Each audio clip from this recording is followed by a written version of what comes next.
Hey friends and family, it is Josh coming to you with the Tarot Snapshot for Sunday, February 25th. The Tarot Snapshot is a small 3-card reading that gives us a chance to look at who we are, what's happening, what's vexing and perplexing, what's the guidance that we need in regards to that. And I really appreciate the opportunity to do this for anybody that's tuning in, whether it's Facebook, TikTok, YouTube, what have you. We're going to dive right into it though. So here, I'm going to shuffle 5 times and set the intention that this is for anybody that stumbles across this video. I do have people that watch these every week. I do have people that just randomly find them, watch them, no matter who you are or where you're at. This is for you. It's also for me because I get as much information and insight out of tarot as anybody else would as well. So one more shuffle. I'm going to cut the deck. And if you're a tarot person, oracle cards, you use runes, what have you, you can also use this system. So first card shows us who we are. Second card shows us our challenge. Third card shows us our wisdom in the face of that challenge. So we go ahead and cut the deck. Okay. We are this card this week. The moon. All right. Now, this makes a lot of sense because yesterday, Saturday, was the full moon. We are still in that cycle of the full moon. The moon is going to affect us. I've seen this card represent us before in terms of this being the werewolf card. I like to call it the werewolf card because when this card comes up for me, it indicates that we are under the influence of something. This could be trauma, this could be pain, this could be circumstances, this could be anything that we're suffering from. But just like being under the influence of drugs or alcohol, you have something going on around you that makes you not yourself. Think of the werewolf being under the influence of the moon. There's a lot of deepness, a lot of darkness here. For me, when the full moon comes, I know the full moon is here, whether it's cloudy or not, because I have a hard time sleeping. I'll go to sleep and then maybe get up around 3 or 4. Sometimes I can't fall back asleep, and it's because of the moon. I can have blackout curtains, but still, there's that energy of that moon that affects us. So right now, this is who we are. We're under the influence of something, and I think that if you lean into it, you could probably determine what this is. Okay. The next card that represents what vexes and perplexes is this. Okay. So here we have the king or the queen of the hill. This is the 7 of Wands. The 7 of Wands does talk about a person's resilience, that this person has maintained a position, that they're the king of the queen or the queen of the hill, and they've got the position and the vantage point to really win at whatever comes their way. Now we see here 6 wands that they're fighting. I'm going to use a little bit of my grandmother's French here. This is the bullshit that we will all inevitably deal with in life. A lot of us can wish for peace. I don't know, as much as I want peace in my life, I understand reality to dictate the fact that there's going to be days in my life that there won't be peace. So instead of praying for peace, I always pray for the strength and the resiliency to withstand the time in my life where peace might not be an option for me. This is, bills, this is, interpersonal relationships, this is work stuff, this is health stuff, this is all of the stuff that can come at us nowhere, that we don't have control over, that we have to deal with.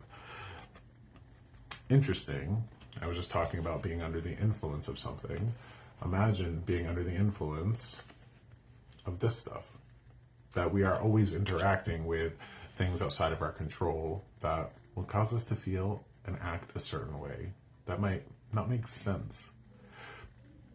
I know it's something that I talk about a lot, but think about the trauma of your life and the trauma that you've been through. That is something that you can be under the influence of. Okay. The next card, heals and reveals.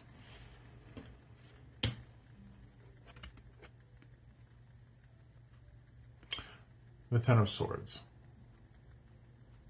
This is a card that's come up for me recently in terms of representing neglect, abandonment, rejection, betrayal even.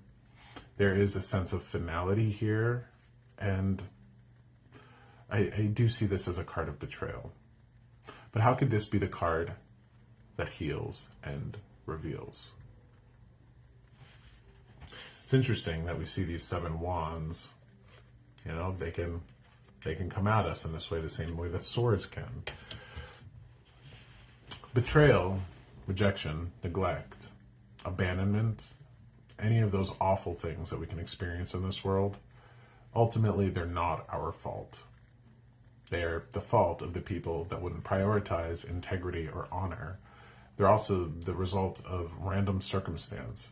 In this world, bad things will happen to good people. But that's not because we're being punished. That's because in this world, there is what I call the roulette wheel factor. There's going to be a certain amount of chance that this world gives us that shows us that, you know, sometimes the random thing will come at us at 4 o'clock on Tuesday afternoon. Sometimes it is intentional, sometimes it's not. But this is what I can tell you. No matter what you're under the influence of, your trauma, no matter what is coming at you in terms of those wands, no matter what abandonment, rejection, betrayal, what have you, no matter what's coming your way, none of it's your fault. And none of it's a reflection that you're being punished by the universe. That's a big one for us, because for me, one of the most complicated parts of being alive right now and being alive in this part of this culture is what I call the Cinderella myth. The Cinderella myth is very much all about, you know, showing you that you're going to suffer. And if you suffer long enough, that you'll be rewarded for that. Think of what the American dream teaches us. The American dream teaches us, work hard, work hard, work hard, and success will be yours. And that's not necessarily the case. There are so many people out there that will work hard and never find a degree of success. I think those myths, the myths of the martyrs, even the myth of Jesus, tells us to suffer for the absolution of others. And Cinderella, Sleeping Beauty, Snow White, those stories can teach us to try to fill up a quota of suffering, because that's what Cinderella did. Cinderella had the worst thing happen to her, lost her mother, raised by an evil stepmother, beaten by her stepsisters or what have you, scrubbing the floors. And it was as if she had to suffer and struggle for a certain amount of time before the universe responded and brought her her fairy godmother. In that way of thinking, in that way of going, okay, I'm going to suffer for the universe. Maybe God, universe, source, what have you, will recognize my struggle and give me that absolution, give me my happily ever after or my fairy godmother. If we operate subconsciously with that assumption, what happens when the worst things happen to us?